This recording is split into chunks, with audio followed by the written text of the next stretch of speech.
দেখুন বন্ধুরা, এখানে আমি দুটো আম নিয়ে নিয়েছি আর আমগুলো না খোসাগুলো আমি ছাড়িয়ে নিয়েছি দেখুন। তো এবার আমগুলোকে আমি একটু কেটে নেব, পিস পিস করে নেব আমগুলোকে, কারণ পিস করলে সুবিধা হবে। আমি একটু পেস্ট করে নেব ব্লেন্ডারে, সেই জন্য পিস করে নেব। দেখুন এরকম ছোট ছোট করে পিস করে নিচ্ছি। আমি খোসাটা ছাড়িয়ে দেখাচ্ছি আপনাদেরকে, আপনারা কিন্তু খোসা সমেত নিয়ে এসে ছুরি দিয়ে কেটে খোসা থেকে তুলে নিতে পারেন, আর যেটা যাদের সুবিধা হয়। তো আজকে আমি একটা খুব মজাদার ডেজার্ট রেসিপি আপনাদেরকে বানিয়ে দেখাবো। আর এই গরমে এই ডেজার্টটা খেতে কিন্তু সবারই ভীষণ প্রিয়, খুবই ভালো লাগে ডেজার্টটা খেতে। তো সেই জন্যে এই আম দিয়ে এই ডেজার্টটা করব। এই আমের সিজন থাকতে থাকতে, এখন তো প্রচুর আম পাওয়া যাচ্ছে, আম থাকতে থাকতেই বন্ধুরা একবার করে দেখবেন, দেখবেন খুব ভালো লাগবে খেতে, ভীষণই মজাদার ডেজার্ট হবে। আর এটা আমার দুটো ধাপে করতে হবে, একটা ধাপে হবে না। আমি দুটো ধাপে এই ডেজার্টটা বানিয়ে দেখাবো। আমি সুমনা চলে এসেছি আমার রেসিপি ঝুলি থেকে একটা রেসিপি নিয়ে।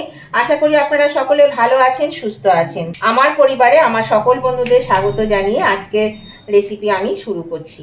তো দেখুন আমগুলো আমি আগে কেটে নিই, সমস্ত আমটা আমি কিন্তু কেটে নেব, পিস পিস করে নেব। এই যে এরকম পিস করে নিচ্ছি, ঠিক এইরকম করে পিসগুলো করে নিতে হবে। ছোটো ছোটো করে পিস করলে ব্লেন্ডারে কিন্তু পেস্ট করতে সুবিধা হবে, সেই জন্য আমি পিসগুলো করে নিচ্ছি আগে। দেখুন বন্ধুরা, আমি দুটো আমি কিন্তু পিস পিস করে কেটে নিয়েছি। এখানে একটি জার নিয়ে নিয়েছি, মিক্সিং জার। এর মধ্যে এই আমগুলোকে আমি দিয়ে দিচ্ছি, দিয়ে আমি এটা একটা ভালো করে স্মুথ পেস্ট করে নেব। সমস্ত আমটা আমি ঢেলে দিচ্ছি এর মধ্যে। এই দেখুন বন্ধুরা, আমি পেস্ট করে নিয়ে এসেছি। তো এটা আমি একটা কড়াইয়ের মধ্যে একটা ছাঁকনি দিয়ে এটাকে আমি ছেঁকে নেব, কারণ ছেঁকে না নিলে এর মধ্যে যে আমের যে শুংগুলো থাকবে, শাঁসগুলো মানে থাকবে, সেগুলোকে ছেঁকে নিতে হবে। ওগুলো থাকলে কিন্তু ঠিকমতো হবে না। তো আমি এটাকে আগে ভালো করে ছাঁকনির সাহায্যে ছেঁকে নিচ্ছি। দেখুন কতটা গাঢ় হয়েছে, দেখেছেন? খুব গাঢ় হয়েছে আর দারুণ স্মুথ পেস্ট হয়েছে। দেখুন খুব সহজেই কিন্তু এটা বেরিয়ে যাবে, চামচের সাহায্যে এইভাবে নাড়া দিলেই কিন্তু বেরিয়ে যাচ্ছে। দেখুন দেখুন পড়ছে। দেখুন বন্ধুরা, আমি ছেঁকে নিয়েছি আর দেখুন কিচ্ছু কিন্তু বেরোয়নি, আমটার মধ্যে থেকে কিচ্ছু বেরোয়নি। তো এখানে একটু জল দিয়ে দিলাম, এটা খুবই ঘন হয়েছে। এই জারটা ধুয়ে আমি একটু জল দিয়ে দিলাম, জল দিয়ে আমি এটা ভালো করে আরেকবার করে নেব। আর এখানটাও দেখবো আমটা যে আরেকটু পাতলা করতে হবে কিনা। দেখুন এটাই জল দিয়েছি, জল দিয়ে একটু পাতলা করেছি। তো আর একটু জল দিতে হবে বন্ধুরা, এটা কিন্তু বেশ ঘনই হয়ে আছে এখনো। তো এখান থেকে আমি একটু জল দিয়ে দিলাম, সামান্য জল দিয়ে দিলাম। প্রয়োজন হলে আর একটু দেবো। আগে আমি এটা ভালো করে জলের সঙ্গে মিশিয়ে নিই, তারপরে প্রয়োজন হলে আমি আবার দেবো। আমি বন্ধুরা এর মধ্যে জল দিয়ে ভালো করে হ্যান্ড মিটারের সাহায্যে এটা কিন্তু মানে নেড়ে নিয়েছি। এবার আমি এখানে দিয়ে দেব চিনি।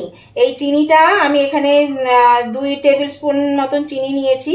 তো এই চিনিটা আমি এখানে দিয়ে দিচ্ছি, আর চিনিটা কিন্তু গুঁড়ো করা, যেহেতু আমটা মিষ্টি আছে সেই জন্য চিনিটা একটু বুঝে দিতে হবে। আর দিয়ে দেবো এখানে দেখুন আগার আগার পাউডার নিয়েছি, এই চামচের এই 1 চামচ আর এই হাফ চামচ পাউডার আমি দিয়ে দিলাম।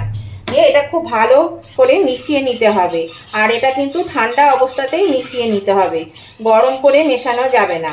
এটা ঠান্ডা অবস্থাতেই মিশিয়ে তারপরে এটা আমি গরম করব একটু। এটাকে খুব ভালো করে আগে মিশিয়ে নিই।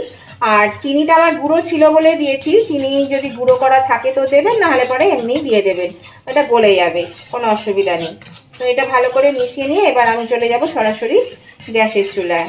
দেখুন বন্ধুরা, আমি গ্যাসের চুলায় এটা বসিয়ে দিয়েছি আর গ্যাসটা অন করে দিয়েছি। এবার এটা কিন্তু অনবরত নাড়তে হবে, আর এটা কিন্তু বেশি ফোটানো যাবে না, মানে ঠিক মানে ফুটতে শুরু করলেই 1-2 মিনিটের মধ্যেই কিন্তু এটা নামিয়ে নিতে হবে।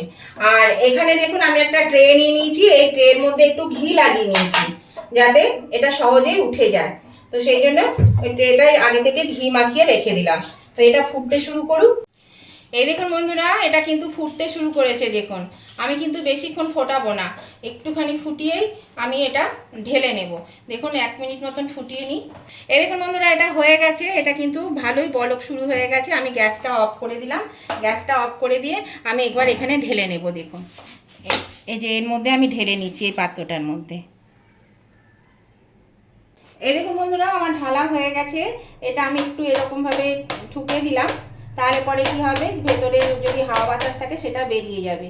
তো এটা আমি মোটামুটি এটা নর্মাল টেম্পারেচারে ফ্যানের হাওয়ায় রেখে দেবো। এটা কিন্তু তাড়াতাড়ি শুকিয়ে যাবে, মানে আধ ঘন্টা থেকে 1 ঘন্টার মধ্যে কিন্তু এটা মানে জমে যাবে। তাহলে এটা ফ্যানের হাওয়া এখন রেখে দিই, আমি আবার ঘন্টাখানেক পরে ফিরে আসছি। দেখুন বন্ধুরা 2 ঘন্টা পরে ফিরে এলাম, এটা কিন্তু বেশ জমে গেছে জানেন। এবার এটাকে আমি পিস পিস করে কেটে নেব, এভাবে পিস করে এগুলো কেটে নেব। এই জেলিটা কিন্তু এমনি চকলেট হিসাবেও খেতে পারবেন, খুব ভালো লাগে খেতে। এরকমভাবে আমি দেখুন সব কেটে নিচ্ছি, আর এটা বানানো কিন্তু খুব সোজা এই পুডিংটা। আবার এদিক থেকে কেটে নিচ্ছি এইভাবে। এই ধারগুলো একটু ছাড়িয়ে দেব, এই যে ধারগুলোতে একটু ছাড়িয়ে দিলেই কিন্তু এগুলো সব উঠে যাবে। এবার দেখুন এগুলো তুলে দিচ্ছি, এই দেখুন দেখেছেন কত সুন্দর উঠে যাচ্ছে। এই যে আমার এই প্রথম পর্বটা শেষ হলো, এবার দ্বিতীয় পর্বটা আপনাদেরকে দেখায়। এবার বন্ধুরা দ্বিতীয় পর্বের জন্য আমি রেডি। এখানে নিয়েছি দুধ, 500 দুধকে আমি বেশ ভালো করে গরম করে নিয়ে ঠান্ডা করে নিয়েছি। দুধটা কিন্তু ঠান্ডা করে নিতে হবে। দুধের মধ্যে প্রথমেই দিয়ে দিচ্ছি 1 চিমটে নুন। নুন না দিলে কিন্তু বন্ধুরা এর স্বাদটা একদম খোলে না। আর দিয়ে দিচ্ছি পরিমাণ মতন চিনি। এখানে একটু গুঁড়ো চিনি আগে দিয়েছিলাম, তারই একটুখানি ছিল, সেটা দিয়ে দিলাম। আর একটু গোটা চিনি দিয়ে দিলাম। এবার আমি এর মধ্যে দিয়ে দিচ্ছি, এখানে 2 চামচ আমুল পাউডার নিয়ে নিয়েছি, এটাও আমি এর মধ্যে দিয়ে দিলাম। আর নিয়েছি এখানে 1.5 চামচ আগার আগার পাউডার। এই 1.5 চামচ আগার আগার পাউডারটাও আমি এর মধ্যে দিয়ে দিলাম। এবার আমি এটা খুব ভালো করে একটু মিশিয়ে নেব। আর আগে কিন্তু সব মিশিয়ে নিতে হবে, তা না হলে কিন্তু ফোটানোর সময় দিলে কিন্তু হবে না। আর এটা দিয়ে কিন্তু বেশিক্ষণ ফোটাবো না। আর এই আমুল দুধটা দিলাম এই কারণেই যে এটা খেতে কিন্তু খুব ভালো হবে, টেস্টি হবে, দারুণ টেস্টি হবে, সেই জন্য এটা দিয়েছি। আর এর মধ্যে দিয়ে দিচ্ছি একটু এই যে ইয়েলো কালার, একটু কালারফুল করব সেই জন্য দিয়ে দিচ্ছি একটু কালার। এবার খুব ভালো করে কিন্তু এটাকে মিশিয়ে নেব। এই দেখুন বন্ধুরা এটা কিন্তু আমি ভালো করে গুটিয়ে নিয়েছি, এর মধ্যে কিন্তু আর কোনো দানা নেই। এবার আমি এটাকে নিয়ে চলে যাব গ্যাসের চুলায়। দেখুন বন্ধুরা দুধটা তো আমি এখানে বসিয়ে দিয়েছি, আর এই একটা টিফিন কৌটোর মধ্যে আমি এখানে ঘি দিয়ে দিয়েছি, 4-5টা মাঝখানটা ভালো করে ঘি লাগিয়ে দিয়েছি, তাহলে ভালোভাবে এটা উঠে যাবে, সেই জন্য ঘিটা আমি লাগিয়ে দিয়েছি। আর এটা একটু বেশিক্ষণ তো ফোটানো যাবে না, এটা 1 থেকে 2 মিনিট মতন ফোটাবো। এটা গরম হয়নি এখনো, এটা ফুটতে থাকুক ততক্ষণ। এই যে টিফিন বক্সটা নিয়েছি বন্ধুরা, এই টিফিন বক্সের মধ্যে এই জেলিগুলোকে আমি দিয়ে দিচ্ছি। দেখুন এটা আমি দিয়ে দিলাম।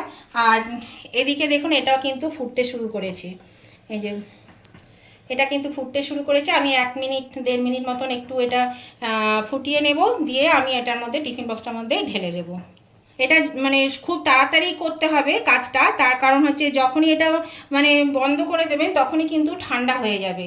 মানে যদি ঠান্ডা হয়ে গেলে জমে যাবে। যেই ভাববেন যে একটু ঠান্ডা করে ঢালবো, কিন্তু ঠান্ডা করে ঢালতে গেলেই তখন জমে যাবে, তখন আপনার ঠিক মতন হবে না। আর এই পুডিংটা খেতে কিন্তু ভীষণ ভালো লাগে বন্ধুরা। এই ডেজার্টটা অবশ্যই আপনারা করে খাওয়াবেন বাচ্চাদেরকে, বাচ্চারা ভীষণ পছন্দ করবে, দেখতেও খুব সুন্দর হয় আর খেতেও কিন্তু খুবই ভালো হয়। সেজন্য আপনারা অবশ্যই এটা বাড়িতে বানাবেন। আর নতুন বন্ধু যারা আমার চ্যানেল এখনও সাবস্ক্রাইব করেনি চ্যানেলটা, তারা সাবস্ক্রাইব করে পাশে থাকবেন, আর পাশে থাকা বেলটা অবশ্যই ক্লিক করে দেবেন। আর আমার উভয় বন্ধুরা কিন্তু লাইক শেয়ার কমেন্ট করতে ভুলবেন না। আপনাদের একটা লাইক আমাকে এগিয়ে নিয়ে যেতে অনেক সাহায্য করে। আর যদি রেসিপিটা ভালো লেগে থাকে, খুব ভালো লেগে থাকে, তাহলে অবশ্যই বন্ধু বান্ধব আত্মীয় স্বজনের কাছে একটু পৌঁছে দেবেন, তার জন্য প্রচুর পরিমাণে শেয়ার করে দেবেন। আর কেমন লাগলো সেটা জানাতে কমেন্ট করতে ভুলবেন না। আপনাদের মিষ্টি মিষ্টি কমেন্টগুলো পড়তেও ভালো লাগে, আর একটা কমেন্ট আমাকে পরবর্তী রেসিপি বানাতে অনেকটাই কিন্তু উৎসাহিত করে। এই দেখুন বন্ধুরা আমি এটা নামিয়ে নিলাম, আর সাথে সাথে কিন্তু আমি এখানে ঢেলে দিচ্ছি। দেখুন এটা ঢেলে দিলাম। এবার এগুলো একটু মিশিয়ে দিচ্ছি এর মধ্যে। এটা যেই ঠান্ডা হয়ে যাবে এটা কিন্তু একদম জমে যাবে। এটা আমি নর্মাল তাপমাত্রাতেই এখন এটা রেখে দেব। এটা ফ্যানের হাওয়ায় থাকবে, ঠান্ডা হবে আর জমতে থাকবে। তবে এই ডেজার্টগুলো তো বেশ একটু ঠান্ডা ঠান্ডা খেতেই ভালো লাগে, সেই জন্য ঠান্ডা হওয়ার পরে আমি ফ্রিজে ভরে দেব ঘন্টা 2-এর জন্য, তাহলে বেশ ঠান্ডা হবে, খেতে কিন্তু ভীষণ ভালো লাগবে। তাহলে এটা এখন আমি ঠান্ডা করে নিই, তারপর আবার দেখাচ্ছি। এই দেখুন বন্ধুরা এই আমের মিল্ক পুডিংটা আমি ঠান্ডা করে 2-3 ঘন্টা ফ্রিজে ভরে দিয়েছিলাম, দেখুন কি সুন্দর হয়ে গেছে। তো এটা এবার আমি তুলে নেব। তো এই সাইডগুলো একটু ছুরির সাহায্যে মানে ছাড়িয়ে নিচ্ছি, তাহলে কি হবে, সুবিধে হবে, উঠে আসবে।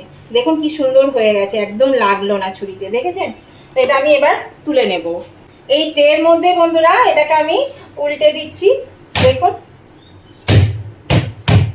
চাপ দিলে এটা উঠে যাবে। দেখুন বন্ধুরা, এটা আমি আস্তে করে তুলে নিলাম। দেখুন কি সুন্দর দেখতে হয়েছে, দেখেছেন?